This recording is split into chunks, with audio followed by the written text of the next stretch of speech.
रात के सन्नाटे में कुछ कहानियाँ सिर्फ सुनने के लिए नहीं बल्कि महसूस करने के लिए होती हैं। स्वागत है आप सभी का डीडी हॉरर बाइट्स पर, जहां हर लफ्ज़ के साथ डर आपका इंतज़ार कर रहा है। क्या आप तैयार हैं? तो चलिए शुरू करते हैं। कहते हैं कुछ मंदिरों के द्वार केवल पूजा के लिए नहीं बलिदान के लिए खोले जाते हैं, और कुछ दरवाजे हमेशा के लिए बंद कर दिए जाते हैं ताकि भीतर जो है वो कभी बाहर ना आ सके। लेकिन क्या होगा जब कोई इन दरवाज़ों को फिर से खोल दे? आज की कहानी है एक ऐसी ही मंदिर की जहां बंद है एक देवी की आत्मा, एक ऐसी देवी जो अब सिर्फ विनाश चाहती है। ये कहानी है उत्तराखंड के एक छोटे से गांव बिसौरी की। ये गांव पहाड़ियों के बीच छुपा हुआ है, लेकिन इसके बीचों बीच बना है एक पुराना मंदिर, हर किसी की नज़र खींचता है। शीला देवी मंदिर। मंदिर के मुख्य द्वार पर ताले जड़े हैं और बाहर एक पट्टी लटकी है जिस पर लिखा है, इस मंदिर में प्रवेश वर्जित है, जीवन की रक्षा करें। गांव वाले कहते हैं कि उस मंदिर में कभी एक बहुत शक्तिशाली देवी की मूर्ति थी जिसकी पूजा से गांव में खूब समृद्धि आई। लेकिन फिर एक रात कुछ ऐसा हुआ जिससे सब कुछ बदल गया। 80 साल पहले मंदिर के पुजारी भानुनाथ को सपने में स्वयं देवी प्रकट हुई। उन्होंने कहा, अब मेरी सेवा नहीं हो रही, मेरे प्रकोप से गांव नहीं बचेगा। पुजारी घबरा गए। उन्होंने गांव वालों को चेतावनी दी, लेकिन किसी ने उनकी बात नहीं मानी। उस रात मंदिर के अंदर से जोर जोर की चीखें सुनाई दी। जब लोग दौड़े तो देखा पुजारी भानुनाथ का शरीर मंदिर के अंदर जला हुआ पड़ा था, लेकिन मूर्ति की आंखें लाल थी खून से। उसके बाद गांव में अजीब घटनाएं शुरू हो गई।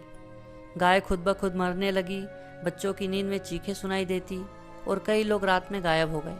तब गांव के तांत्रिक ने कहा, यह देवी नहीं रही, अब ये एक क्रोधित आत्मा बन चुकी है। फिर 7 तांत्रिकों ने मिलकर देवी की आत्मा को मूर्ति में बांध दिया और मंदिर को हमेशा के लिए बंद कर दिया। 2024 की गर्मियों में सृष्टि नाम की एक लड़की, जो एक प्रसिद्ध यूट्यूबर थी, अपनी टीम के साथ उस गांव में गई। उसे ऐसी जगहों के रहस्य खोलने का शौक था। गांव वालों ने सृष्टि को बहुत मना किया, लेकिन वो नहीं मानी। रात के समय सृष्टि और उसकी टीम मंदिर के अंदर दाखिल हुए। कैमरे ऑन थे और जैसे ही उन्होंने दरवाज़ा खोला, एक ठंडी हवा चली और सारे कैमरे बंद हो गए।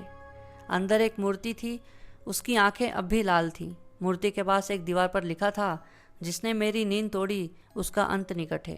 टीम को लगा ये कोई पौराणिक कहानी है। उन्होंने मूर्ति को छूने की कोशिश की और तभी टीम का पहला सदस्य राहुल अचानक मंदिर के बाहर गायब हो गया। दूसरा सदस्य नील दीवार पर चढ़ी किसी परछाई को देखकर बेहोश हो गया। सृष्टि ने जब कैमरा दोबारा चालू किया तो उसमें एक अजीब सी औरत दिखी, बिना पैरों के हवा में तैरती हुई, और उसकी आंखों से खून बह रहा था। सृष्टि भागना चाहती थी, लेकिन मंदिर का दरवाज़ा अपने आप बंद हो गया। तब उसकी आंखें मूर्ति से मिली और मूर्ति मुस्कुरा उठी। सृष्टि को समझ आ गया कि ये आत्मा अब मुक्त हो गई है और उसे अब किसी और शरीर की ज़रूरत है। एक आखिरी उम्मीद थी, मंदिर के नीचे एक तहखाना जहां देवी की आत्मा को बांधने का मंत्र लिखा था। सृष्टि ने जान की परवाह किए बिना वो मंत्र पढ़ा, लेकिन तभी देवी की आत्मा ने सृष्टि के शरीर में प्रवेश करने की कोशिश की। आखिरी समय पर सृष्टि ने खुद को मंदिर के दीपक से जलाकर आत्मदाह कर लिया और देवी की आत्मा दोबारा मूर्ति में कैद हो गई।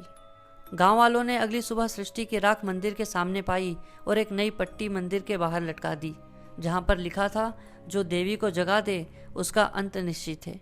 लेकिन उसी रात मंदिर की मूर्ति फिर से मुस्कुराई। देवी की आत्मा फिर से जागने के लिए किसी नई सृष्टि का इंतजार कर रही है, क्योंकि कुछ मंदिर केवल पूजा के लिए नहीं बल्कि बलिदान के लिए बनाए जाते हैं। अगर आपको ये कहानी अच्छी लगी हो तो वीडियो को लाइक करें और चैनल को सब्सक्राइब करें। धन्यवाद।